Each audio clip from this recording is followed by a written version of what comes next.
Welcome to podcast Bekidas, berita kita dahsyat. Dan kali ini kembali lagi bersama Nopal. Dan kita kalau di podcast Bekidas kita bakalan ngebahas tentang sesuatu yang viral dan juga menarik pastinya.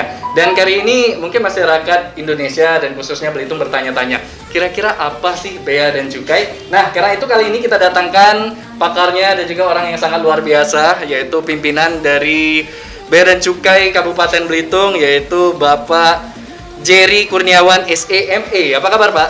Baik, alhamdulillah Mas Noval. Wih, luar biasa loh. Ini salah satu pemimpin termuda kabarnya di Indonesia ya? Alhamdulillah. Alhamdulillah. Memang kalau bisa kita lihat dari wajah Bapak, ini kayaknya baru 31, 32. Udah kepala 4 saya. Sudah kepala 4? 4 awal tapi, 4 awal.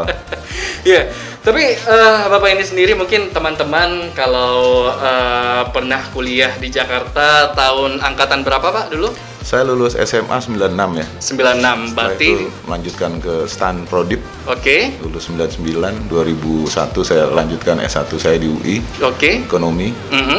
2003 kalau nggak salah saya lanjutkan S2. Oke, dan di FE juga ya? Di FE. Fakultas Ekonomi juga. Nah, jadi untuk para alumni dari Universitas Indonesia, ini salah satu senior Anda mungkin ya. Iya. Oke, Pak Jerry. Mungkin teman-teman ingin tahu juga nih, banyak orang beranggapan bea dan cukai itu terkait pajak saja, tetapi untuk kinerja di dalamnya tidak tahu nih. Nah, karena itu kali ini kita angkat tema mengenal lebih dekat terkait bea dan cukai. Kira-kira Pak Jerry, apa sih bea cukai itu? Jadi kalau kita bicara bea dan cukai, tentunya ada dua kata kan di situ ya. Ada bea dan cukai. Jadi kalau dari beanya sendiri, bea itu adalah pungutan yang diambil oleh pemerintah terhadap adanya kegiatan impor dan ekspor. Itu kalau bea. Tapi kalau cukai adalah pungutan pemerintah terhadap barang-barang dengan karakteristik tertentu. Jadi kalau kita bicara bea dan cukai saja dalam kata-katanya bea dan cukai memang seolah-olah persepsinya adalah pungutan pemerintah. Tapi kalau fungsinya, tugas dan fungsi kita punya beberapa fungsi, tidak terkait hanya penerimaan pemerintah saja gitu.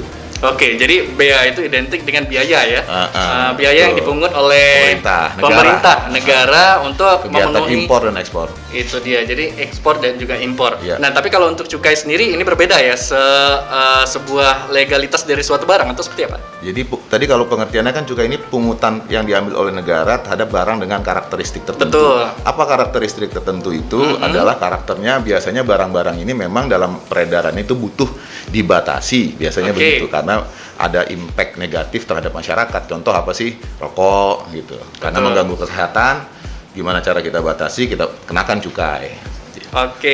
Dan terkait tugas dan fungsinya sendiri Pak, kalau menurut data yang saya dapatkan ada beberapa, salah satunya yaitu untuk proteksi terhadap barang dan juga impor. Nah, kira-kira ada apa aja sih Pak? Jadi kalau kita mau lihat tugas dan fungsi secara umum bea dan cukai itu dibagi menjadi 4. Kalau kita menyingkatnya dengan namanya RCTI. RCTI ini Revenue Collector, R-nya Revenue Collector, C-nya itu Community Protector, T-nya itu Trade Facilitator, dan I-nya itu Industrial Assistance. Jadi kalau Revenue Collector seperti yang tadi saya sudah jelaskan bahwa kita memungut nih sumber salah satu penerimaan pemerintah yang terbesar selain pajak ya. Kita number 2 nih, yang terbesar adalah pajak. Kita pun termasuk pajak, tapi pajak spesifik. Jadi ya, itu ya bea cukai. Kita nomor 2 penerimaan negara dalam rangka APBN. Itulah revenue collector. Yang kedua, community protector. Kita ini dalam hal melindungi masyarakat Indonesia domestik dari masuknya, terutama masuk dan keluar, tapi lebih prioritas masuknya barang-barang yang memang akan merugikan masyarakat gitu. Jadi ada yang namanya barang larangan, ada yang barang dibatasi. Itu yang kita coba melakukan enforcement-nya atau pengawasannya. Itu yang kedua sebagai community protector. Yang ketiga ada namanya trade facilitator. Kita lah sebagai mediasi, karena tidak ada di seluruh dunia pasti ada bea dan cukainya. Kalau tidak ada bea dan cukainya, tidak akan ada kegiatan perdagangan internasional. Nah, kita sebagai salah satu aparat yang melakukan kegiatan trade facilitator perdagangan internasional. Itu yang ketiga. Yang terakhir kita melakukan kegiatan yang namanya industrial assistance. Kita melakukan asistensi terhadap industri, terutama industri dalam negeri ya, di mana industri ini bisa berkembang dan bisa membantu perekonomian negara gitu, Bang. Oke, dan juga ini terrangkum di dalam satu organisasi internasional ya, kalau namanya misalnya WCO.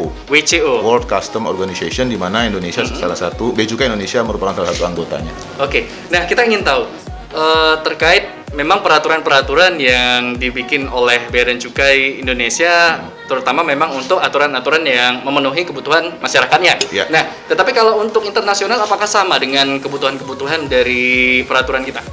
Prinsipnya, kegiatan prinsip secara umumnya mungkin sama, kegiatan pengawasan dan pelayanannya. Tapi masing-masing negara mereka melakukan adjustment. Contoh bisa jadi ada barang yang di Indonesia mungkin importasinya termasuk barang yang dilarang atau dibatasi, bisa jadi di luar tidak gitu. Tapi kegiatan umumnya, pelaksanaan pelayanan dan pengawasannya secara umum sama. Tinggal secara detailnya yang berbeda-beda. Apakah barang ini di tempat negara lain terkena pajak atau enggak? Di Indonesia terkena pajak atau enggak? Barang ini di Indonesia kena lartas, di luar kena lartas atau enggak? Itu yang mungkin agak berbeda.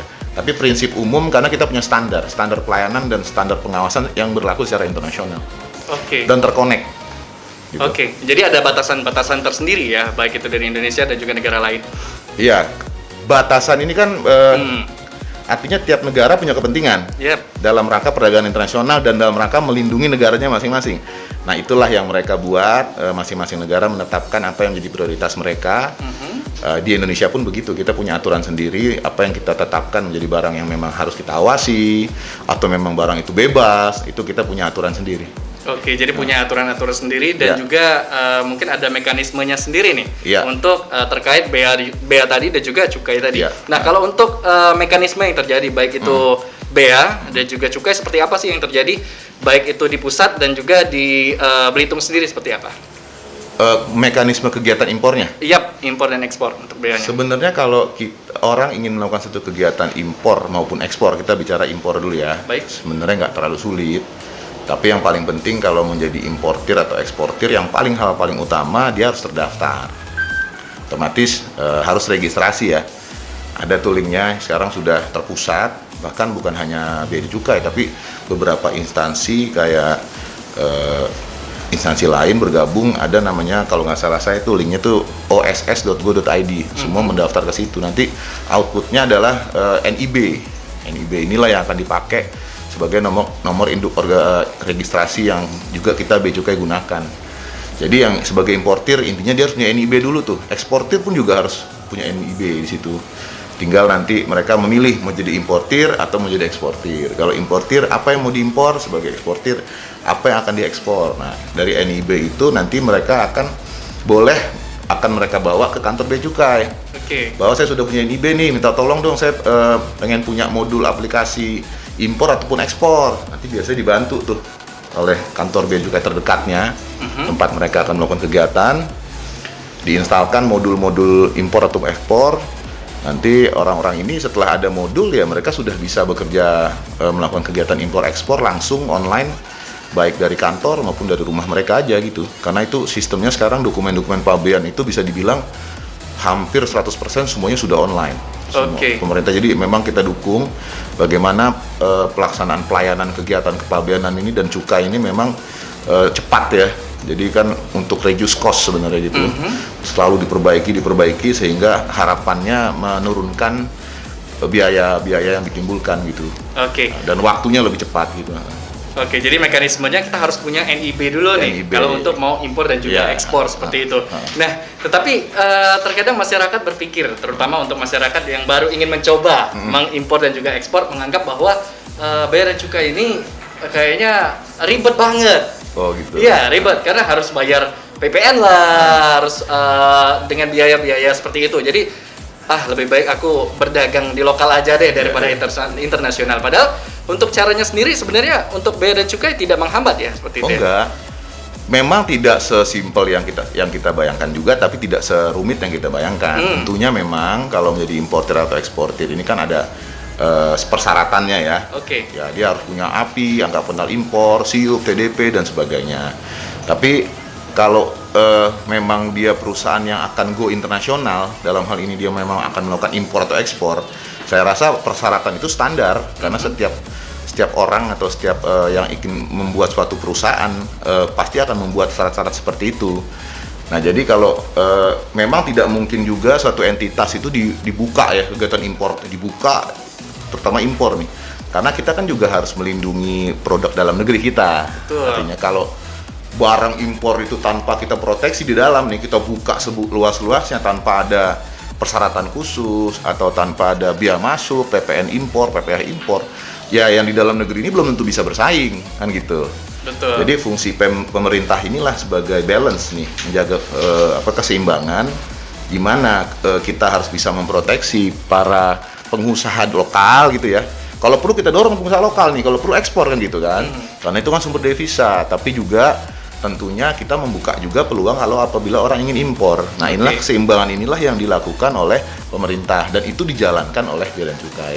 Oke. Dan ini mungkin tantangan tersendiri juga bagi eksportir dan juga importir yang ada di Indonesia, khususnya di Belitung ya. Karena kita memasuki memang masih dalam masa pandemi COVID-19.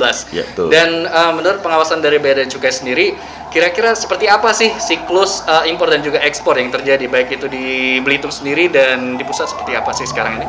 Alhamdulillah ya, kalau secara umum mungkin seolah-olah sepertinya memang kita agak menurun ya kegiatan, karena kita tahu di dalam era COVID ini kegiatan kan juga sangat menurun, bukan hanya di Indonesia tapi dunia internasional. Cuma kalau di Belitung dengan beberapa upaya yang kami lakukan di Pulau Belitung ini, alhamdulillah performance kami tidak menurun.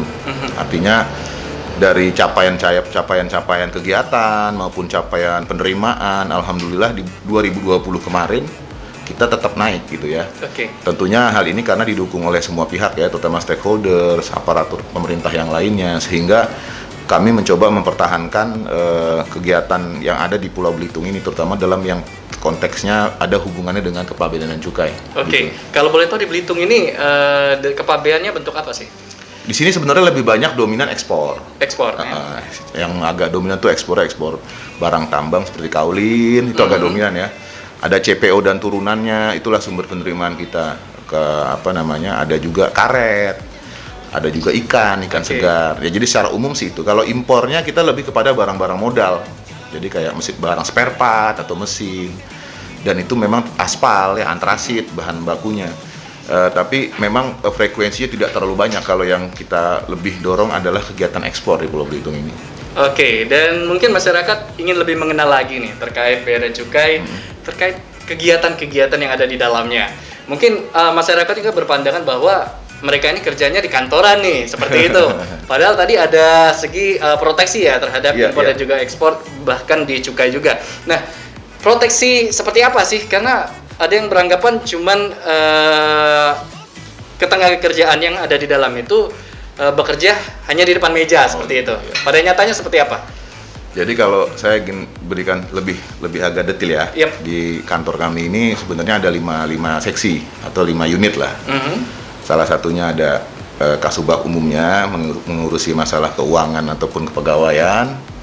Ada masalah pelayanan, Pabean nih, ada Pabean dan Perben masalah pelayanan. Ada lagi masalah pengawasan, dalam hal ini namanya kepala seksi penindakan dan penyidikan. Dan di bawah penindakan dan penyidikan ini ada kegiatan yang namanya intelijen, ada kegiatan yang namanya penindakan, dan ada juga kegiatan yang namanya penyidikan. Fungsi community protector ya dilaksanakan oleh unit ini, unit seksi penindakan dan penyidikan. Jadi tidak semua kegiatan Bea dan Cukai itu hanya dilakukan back office gitu atau di belakang meja saja, tapi kegiatan kita juga banyak yang dilakukan di luar. Bahkan pelayanan kami yang tadi saya sebutkan, ada kepala seksi Pabean tadi, itu pun kegiatannya tidak hanya di belakang meja, karena ada juga pengawasan pembongkaran, pengawasan pemuatan, ada juga timbun, ada juga pemeriksaan barang, dan itu semua dilakukan di luar.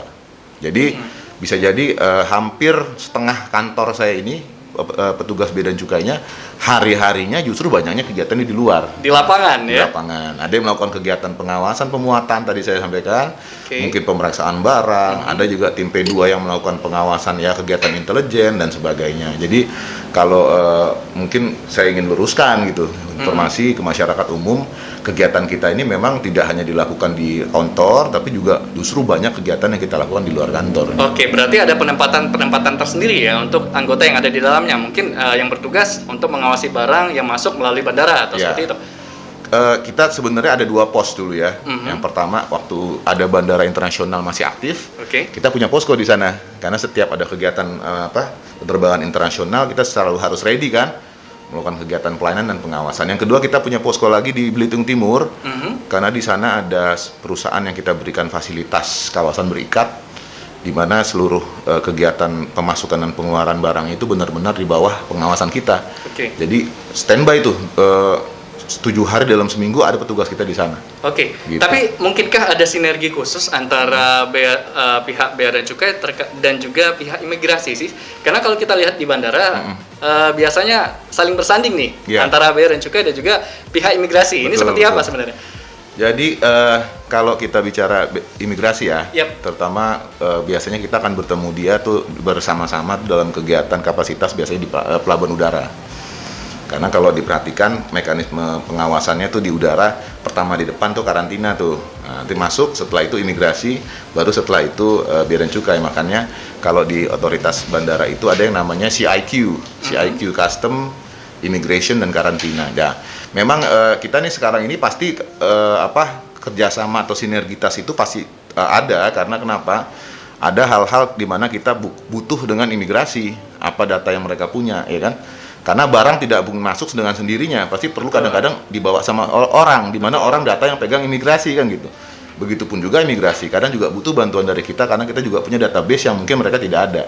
Jadi bertukar-tukar informasi ataupun ada operasi yang kita bisa lakukan bersama, bukan hanya dengan imigrasi, tapi juga dengan karantina dan seluruh aparatur pemerintah yang lainnya, kita juga melakukan kegiatan itu kok bersama-sama. Dan sekarang ini banyak fenomena Pak, terutama untuk bisnis milenial ya. Bisnis milenial ini banyak kalau jalan-jalan open just tip seperti itu. Jasa titipan. Jasa titipan seperti itu. Tapi dibawa langsung ya. Dibawa langsung. Baik. Dan kita ingin tahu kira-kira pandangan dari Bea dan Cukai terkait fenomena just tip ini seperti apa sih? Just tip yang dimaksud ini kan orangnya terbang keluar, dia beli barang, bawa ke dalam gitu Bawa ya. ke dalam, penumpang ya. Betul. Biar sama dulu nih, takut salah. Jadi pada prinsipnya begini, orang mau belanja keluar, Bea Cukai nggak larang. Kecuali memang ada aturan yang larang gitu ya.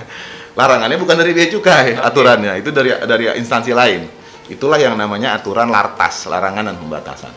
Selama yang dibeli barang itu tidak termasuk lartas, boleh ya. Itu dulu tuh ya. Saya ulang, kalau selama tidak barang-barang yang diberi oleh just tip ini tidak termasuk lartas gitu ya.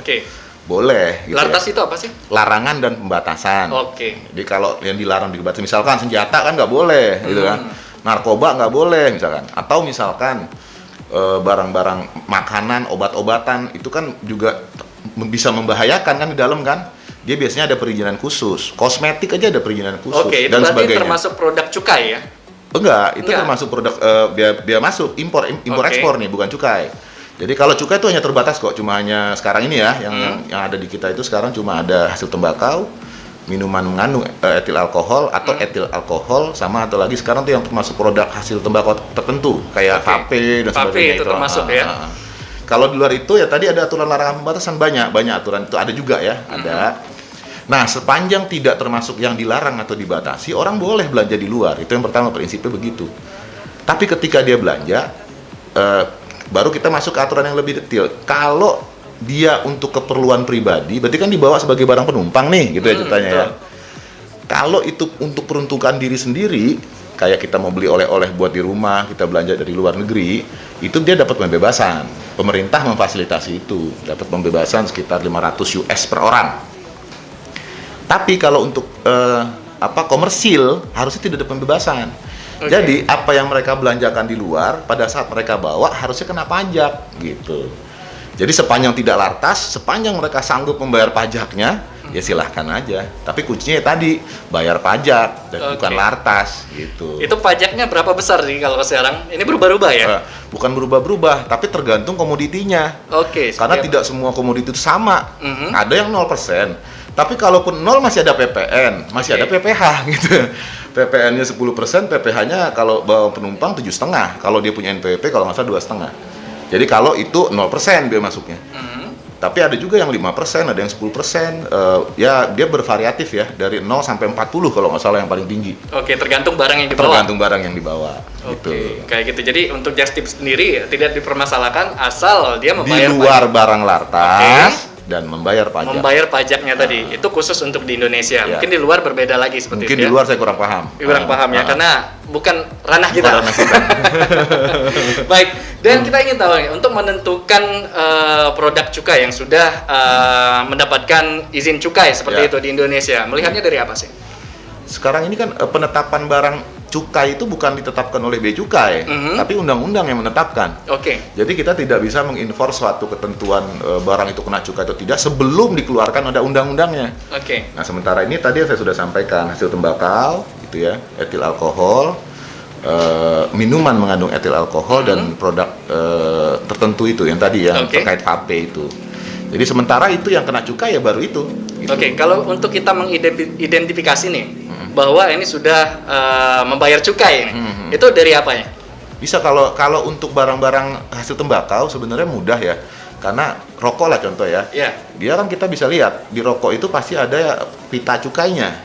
Dari situ kalau ada rokok yang belum terbuka ya, yang belum terbuka di warung-warung, sepanjang dia ada pita cukainya berarti dulu indikasi pertama bisa jadi dia sudah bayar cukai. Oke. Tapi nanti harus diperdalam lagi, itu pitanya asli atau palsu kan Nah, gitu. asli atau palsu itu dilihat dari Atau apa? ada masalah lagi, Iya. karena banyak lagi modus-modus yang lain ya. Oke. Tapi ada pita itu salah satu indikator yang agak lebih mudah lah untuk kita lihat. Jadi kalau udah ada pita, kemungkinan besar dia bayar gitu kan. Nanti harus dipedetil lagi apakah benar atau enggak itu pita. Kan. Gitu kira-kira. Jadi gampang kalau untuk hasil tembakau. Oke. Tapi kalau terkait minuman mengandung etil alkohol, dia untuk golongan B dan golongan C itu memang masih pakai pita juga sama. Jadi barang produk-produk minuman itu pada cukai. Cuma yang 5% ke bawah nih kayak bir mereka memang tidak pakai 5%. Tapi biasanya kalaupun impor ataupun pabrikan itu dia sangat ketat. Jadi pada saat keluar dari pabrikan itu sebenarnya pajaknya sudah dibayar semua gitu. Oke, jadi sebenarnya kalau sudah dibilang masuk ke Indonesia melalui jalur yang benar itu tadi sudah bebas lah ya, sudah benar-benar legal seperti itu ya. Harusnya seperti itu ya. Tapi ada nggak sih kendala-kendala tersendiri yang dihadapi pihak Bea dan Cukai pada saat ini, terkhusus untuk di Belitung nih? Kami kalau di Bea Cukai Belitung sebenarnya sedang berusaha untuk bagaimana bisa membantu menggerakkan perekonomian Belitung ya. Kalau saya melihatnya, sebenarnya kalau peran pokok yang semacam community protector gitu ya atau revenue collector menurut saya dalam situasi yang biasa-biasa saja lah. Cuma saya melihat bahwa lebih kepada kegiatan bisa dibilang industrial assistant gitu ya. Bagaimana perekonomian Belitung ini kegiatan impor atau ekspornya terutama itu bisa kita lebih dorong. Nah kebetulan tahun ini aja sudah ada 2 perusahaan eksportir baru gitu ya. Karena kami kan didorong oleh Kementerian Keuangan nih mengamanahkan bahwa Direktorat Jenderal Bea dan Cukai sampai jajaran yang paling bawah dalam hal ini kantor pengawasan dan pelayanan, contohnya kantor kami nih. Ini bagaimana proaktif gitu loh, mengajak masyarakat atau membantu masyarakat untuk bisa menggalakkan ekspor. Karena salah satunya adalah ujungnya dengan ekspor yang terdorong, harapannya uang masuk nih devisa negara, dan tujuannya apa? Ini membantu negara menghadapi masalah COVID ini juga ujungnya. Jadi kalau dibilang kendala, sebenarnya bukan kendala, tapi justru kami sedang lakukan secara aktif bagaimana bisa membantu masyarakat Belitung, terutama yang ingin melakukan kegiatan ekspor gitu ya, ataupun impor, kami juga membantu lah. Sehingga bisa membantu pemerintah daerah dan pemerintah pusat. Karena kan gini, kalau kita lihat pariwisata di Belitung ini kan sekarang sudah banyak yang menurun ya. Hotel-hotel ya juga masih sepi. Di laut itu juga nelayan yang biasanya bawa orang keliling pulau juga sepi. Nah harapan kami apa? Kegiatan yang terkait ekspor, impor, dan cukai ini jangan sampai berkurang gitu. Kalau mungkin diperbesar, sehingga bisa menyerap pangsa-pangsa pekerja-pekerja yang mungkin yang tidak terpakai kemarin itu.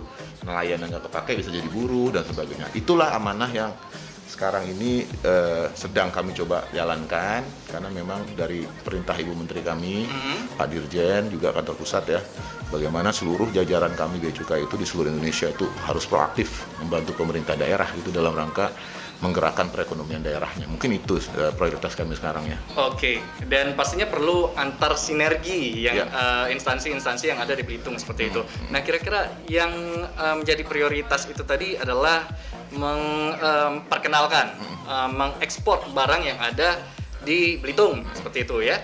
Nah, sinergi-sinergi yang terjadi di Belitung ini mencakup siapa saja sih? Sebenarnya kalau di kita Bea Cukai ini Belitung ya, kita membuka ke semua lini. Jadi semua, baik dari Forkominda, kami terus bekerja sama dengan Pemda Belitung, kepala dinas dan sebagainya, juga dengan kepolisian.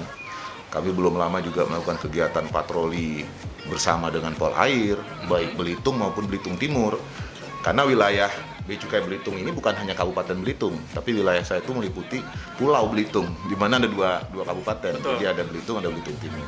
Kami kerjasama dengan Polair, Polres Belitung maupun Belitung Timur. Kami juga melakukan kerjasama dengan BNN.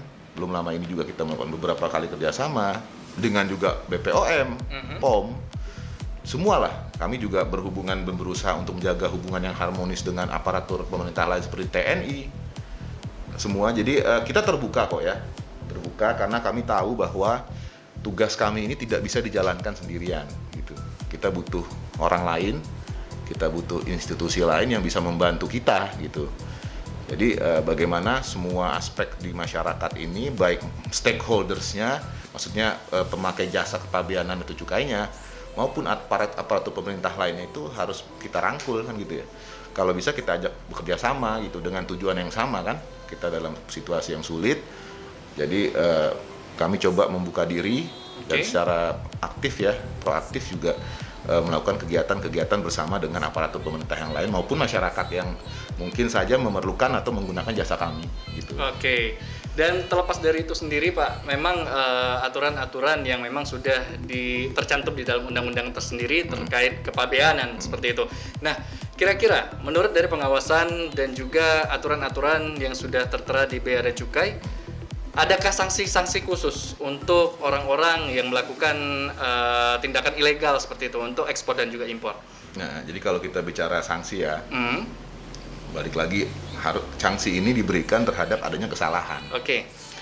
Kesalahan ini ada yang sifatnya disengaja atau tidak disengaja. Ini banyak nih ininya ya, pengklasifikasiannya. Nanti baik sengaja pun tidak sengaja, ada yang termasuk administratif, ada yang termasuk pidana, kan gitu. Nah, satu-satu kita tuntutin. Artinya tidak semua sanksi itu pasti akan pidana, berujung penjara dan sebagainya, tapi juga ada sifatnya sanksi-sanksi atau bahkan sanksi-sanksi yang bisa saja ujungnya adalah atau kesalahan ya, yang sanksinya kita betulkan. Contoh, ada orang melakukan kegiatan importasi. Kalau importasi ini sifat pengajuan dokumennya adalah self-assessment namanya. Jadi si importir memberitahukan sendiri dan dia menulis sendiri jenis barang maupun kode HS-nya terhadap barang tersebut. Bisa saja dia salah gitu ya. Tapi Bea Cukai akan melakukan evaluasi nih. Oh salah, Bapak ini salah. Ya sanksinya apa, kita benerin gitu ya. Nah, tapi juga itu sifatnya administratif dan tidak ada sanksi apa-apa kalau kayak begitu.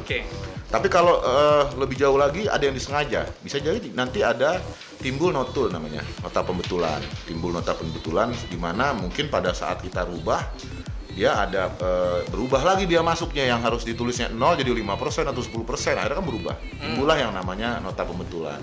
Timbullah tagihan baru kan gitu. Ada lagi sifat itu hanya sifat-sifat administratif, kita lakukan pembenaran dalam dokumen.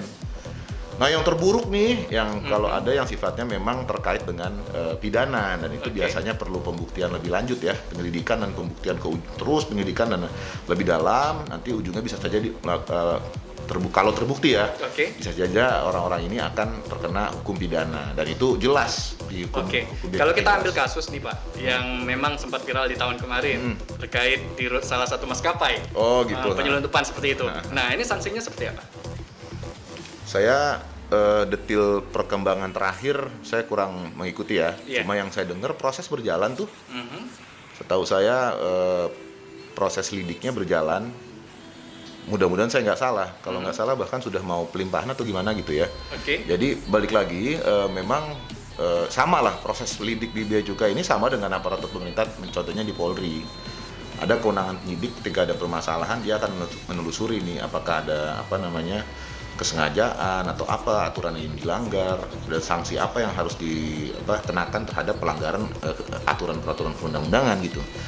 Kalau memang ternyata terbukti ya dapat dibuktikan gitu, ujinya kan dapat dibuktikan dengan bukti-bukti yang kuat gitu, ya bisa maju tuh ke pengadilan, ujungnya di pengadilan nanti kita lihat ininya ya, sanksinya pasti nanti ujungnya ke pengadilan. Tapi kalau mungkin tidak terbukti atau tidak cukup kuat buktinya, bisa saja nanti dalam dataran misalkan sanksi administrasi, sanksi denda, pembayaran atau seperti apa gitu. Tapi menurut berdasar riwayat sendiri mungkin sanksi minimal pidana dan juga maksimal pidana yang pernah terjadi ada berapa lama?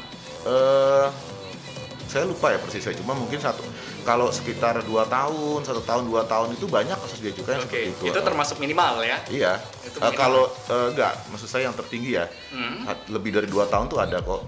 Cuma tapi persisnya berapa saya kurang terlalu kurang ingat ya. Coba banyak ada juga, setiap kasus pidana kita pasti terbukti tuh. Jadi sampai pengadilan dan terbukti bersalah biasanya sampai 2 tahun, 3 tahun ada juga. Dan mungkin kalau yang terberat adalah di beberapa daerah perbatasan itu yang cukup sulit ya untuk pihak bea dan cukainya untuk mengawasi seperti itu. Nah, Bapak kan pernah di Jakarta juga sebagai kepala seksi ya, kasih intelijen di bea dan cukai pusat ya, seperti itu ya. Di Jakarta ya seperti itu. Nah, berdasarkan pengalaman Bapak sendiri selama kasih intelijen di pusat, itu seperti apa sih mekanisme dan juga kegiatan-kegiatan terjadi di Jakarta itu seperti apa? Sebagai perbandingan juga untuk di Belitung. Satu daerah memiliki karakter berbeda ya. Kalau kita bicara Jakarta kompleks, begitu banyak kegiatan di sana, lengkap dan besar frekuensinya, berbeda dengan Belitung. Memang karakternya berbeda, otomatis treatmentnya berbeda. Kebetulan kalau saya sebelumnya di kantor wilayah Jakarta, sifatnya middle ya, karena tidak di kantor pusat tapi tidak di kantor pelayanan, kantor wilayah.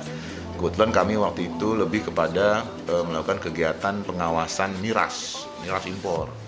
Titik beratnya di situ, sama juga pengawasan terhadap perusahaan-perusahaan yang mendapatkan fasilitas pusat logistik berikat itu. Menurut saya cukup menarik gitu ya, dengan segala tantangan dan permasalahan.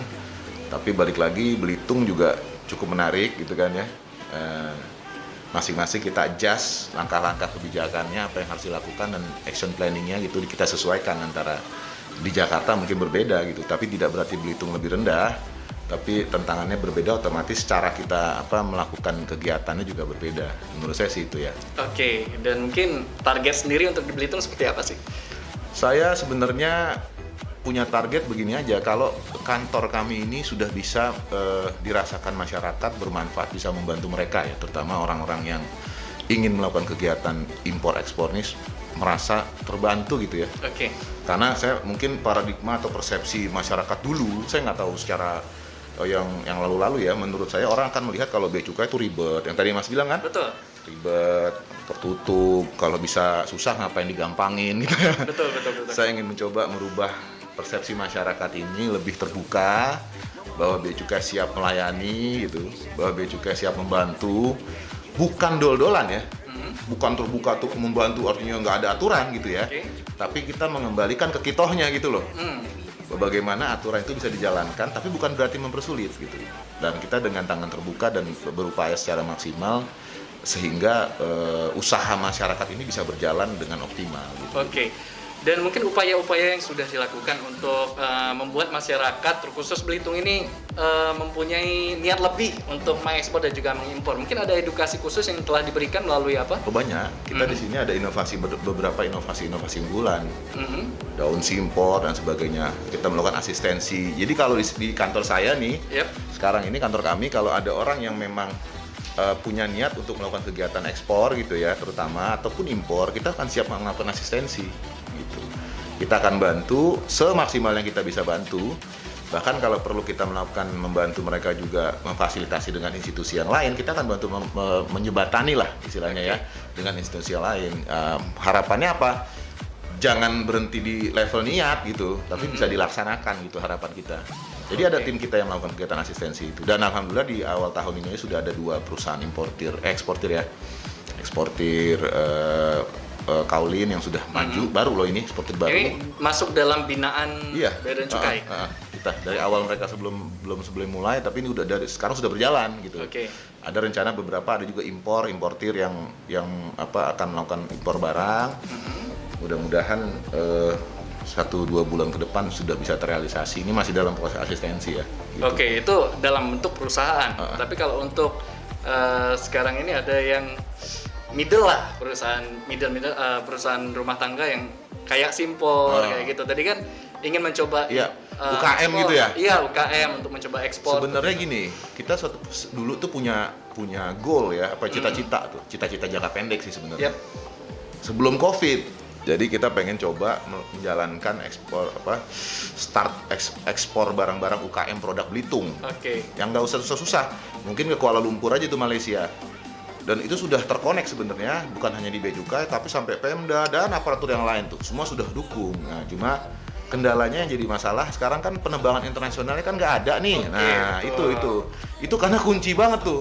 Gara-gara Covid. Gara-gara Covid. Seandainya mungkin penerbangan itu ada, mungkin kegiatan itu jalan. Nah, tapi sambil dengan kita mempersiapkan ya, kita juga tetap terbuka kok. Apapun kalau memang butuh konsultasi dengan kami di Bea Cukai Tanjung Pandan, silahkan datang ke kantor.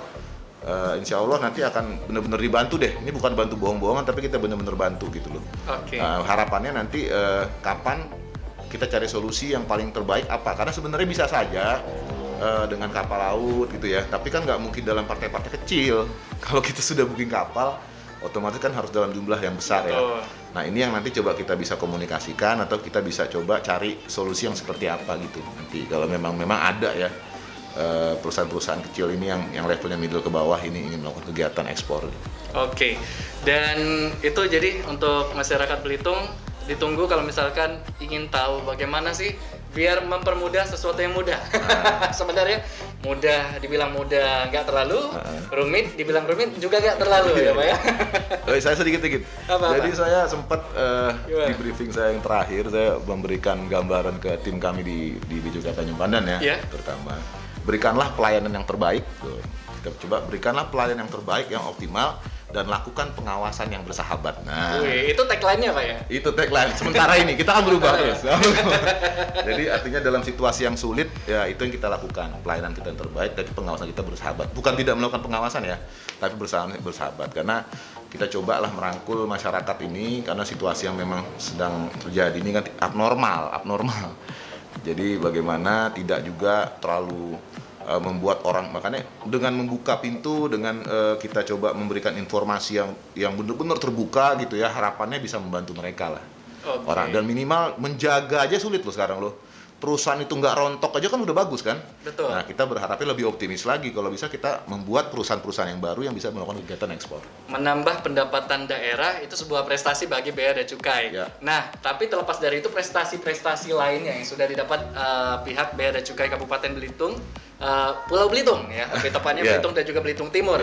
Ini ada banyak banget nih. Kira-kira apa aja nih yang terbaru? Yang terakhir ini kami kegiatan memang ada mendapatkan penghargaan dari Badan Narkotika Nasional ya. Karena sebelumnya kita melakukan satu kegiatan satgas bersama dalam rangka penanggulangan bahaya narkotika. Dan kebetulan kami berhasil bersama BNN mendapatkan barang targetnya gitu ya. Dan itu diapresiasi oleh Kepala BNN Provinsi. Dan alhamdulillah kita mendapat penghargaan terhadap hasil dari kerjasama tersebut gitu. Ini yang terbaru dari BNN ya, seperti itu. Dan itu sinergi yang sudah terjadi antara BNN dan juga Badan Narkotika Nasional. Baik, jadi memang pihak Bea dan Cukai ini selain mengawasi produk-produk ekspor dan juga impor, salah satunya termasuk barang-barang khusus itu tadi ya, narkoba, alkohol juga termasuk di dalamnya. Jadi di komunitas pelabuhan ini kan memang kita punya ada satu komunitas yang namanya Seaport Interdiction di wilayah pelabuhan ya, di mana Bea Cukai ada di situ, ada BNN di situ, dan kami memang punya kewenangan untuk melakukan kegiatan patroli laut juga gitu. Nah jadi prinsipnya adalah selama memang kita dibutuhkan gitu ya, kita juga bisa membantu institusi lain dalam rangka mendapatkan hasil yang membuat rakyat ini lebih baik gitu ya, pasti kami akan bantu sepenuhnya gitu. Prinsipnya itu. Berarti untuk penangkapan narkoba sendiri melalui ekspor dan juga impor di Belitung ini banyak atau seperti apa sebenarnya? Tahun lalu hampir sekitar 9 atau 10 ya, ada penangkapan, cuma didominasi oleh tembakau gorila itu loh, tembakau gorila, mungkin tahu ya tembakau gorila. Yang barang tergolong metamfetamin ini baru tahun ini nih. Jadi ini memang di kantor Bea Cukai Tanjung Pandan pertama untuk kasus metamfetamin.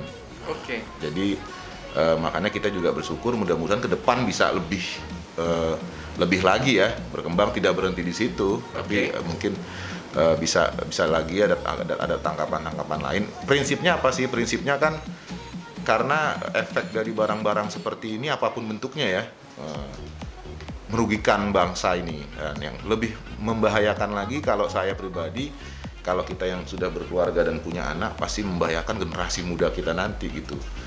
Jadi kalau saya pribadi ya merasa memang gemes gitu ya, dan kalau itu bisa kita lakukan dalam rangka menolong generasi muda kita, kalau kita asumsikan itu anak-anak kita gitu ya, pasti kita akan bantu support gitu.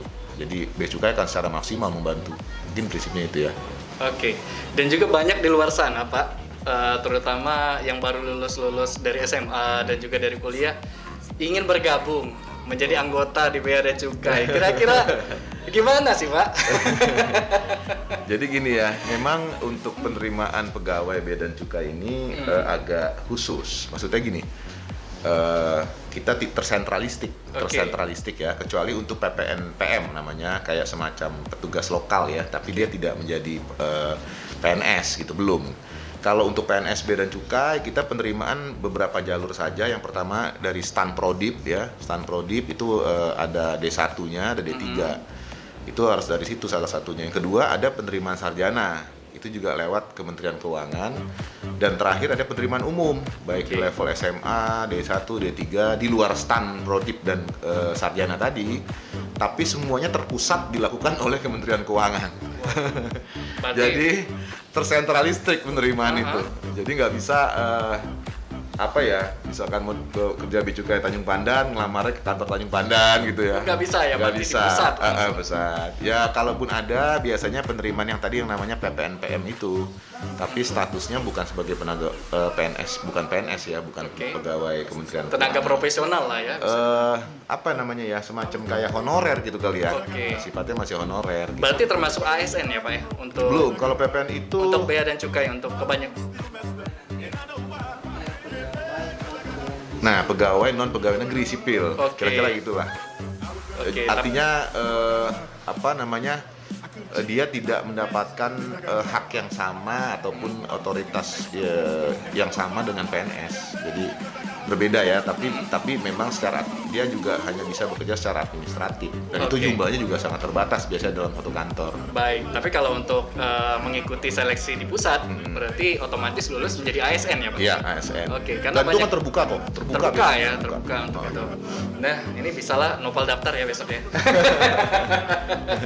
Biasanya pembukaan udah lewat atau belum nih pembukaan lupa. Ya kabarnya bentar lagi nih bukaan Pak. Bentar lagi nih bukaan. Jadi tunggu aja nih masyarakat Belitung ya. Dan mungkin harapan dan juga himbauan dari Bapak selaku Kepala Bea dan Cukai Pulau Belitung ini seperti apa? Harapan saya mungkin masyarakat bisa melihat Bea dan Cukai itu tidak seperti Bea Cukai yang dahulu gitu, persepsi masyarakat, di mana ketemu petugas Bea dan Cukai aja bawaannya udah males gitu ya. Apalagi masuk kantor Bea dan Cukai gitu ya. Artinya Bea Cukai ini sudah jauh lebih baik, dan itu akan saya buktikan dengan tim kami, akan kita buktikan. Silahkan datang ke kantor kami gitu.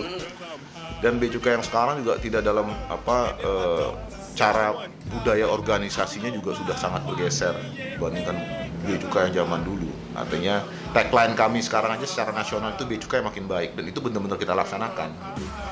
Jadi harapan saya adalah masyarakat bisa menerima keberadaan bea dan cukai dan memanfaatkan keberadaan bea dan cukai ini untuk kepentingan masyarakat, terutama di Pulau Belitung nih. Jadi kalau ada yang mungkin berniat untuk melakukan kegiatan, terutama mungkin bisnis ekspor ataupun impor, silahkan datang ke kantor kami gitu. Tapi lakukan dengan cara yang benar. Artinya kegiatan itu harus legal. Kita akan arahkan bagaimana menjadi bisnis yang benar dan legal itu. Dan percayalah bahwa ini memang arah kantor kami itu memang begitu. Kita sekarang mencoba membuka nih. Kalau kita bisa permudah, ngapa kita persulit gitu. Betul. Kalau dulu kan kalau bisa sulit ngapain mudah gitu kan. Sekarang kita balik gitu. Kalau emang bisa mudah, ngapa kita persulit? Itu juga nggak ada juga untungnya buat kita ya. Betul. Kita jadikan bahwa bekerja ini bagian dari satu sarana kita beribadah. Jadi kalau orang bisa lebih baik dengan apa yang kita lakukan buat mereka, kita bantu, harapannya itu kebaikan akan kembali ke kita kan gitu. Betul. Jadi, sama prinsipnya kalau kita memudahkan orang lain, mudah-mudahan kita akan dimudahkan seperti itu. Kira-kira itu. Oke, jadi itu dia harapan dari Bapak Jerry Kurniawan selaku Kepala Bea dan Cukai Pulau Belitung ini sendiri. Pesannya kalau ingin kaya sebagai negara-negara maju di luar sana, riset kecil-kecilan bahwa orang-orang di negara maju rata-rata mereka adalah orang-orang yang menjadi eksportir. Iya, karena dia mencari uangnya di luar untuk mendatangkan omset di dalam seperti itu. Baik, dan itu dia perbincangan singkat kita dengan Bapak Jerry Kurniawan selaku Kepala Bea dan Cukai Kabupaten Belitung. Sampai bertemu kembali di podcast selanjutnya. Podcast Bekidas, berita kita, das ya. Terima kasih.